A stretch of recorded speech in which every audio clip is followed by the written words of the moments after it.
પછી મને મળવા જુનાગઢથી સુરત આવ્યો હતો. જસ્ટ 15 મિનિટ્સ મળવા આવ્યો હતો. मातम सी चलती है फिजाएं जिसमें બાઇક રાઈડ કરી હતી 15 મિનિટ્સ માટે. એટલે મારી ફર્સ્ટ મીટિંગ. थोड़े हैं तेरी मेरी छत में फासले हम मिटाए पास आए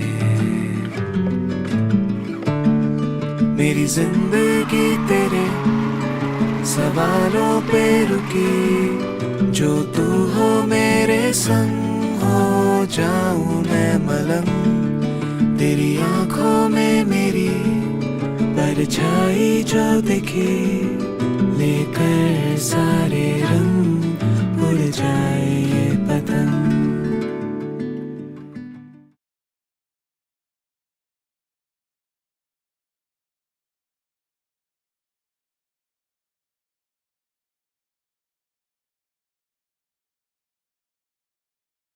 હંમેશા એને નાનેથી લઈને આજ સુધી સરાખા પર જ રાખી છે.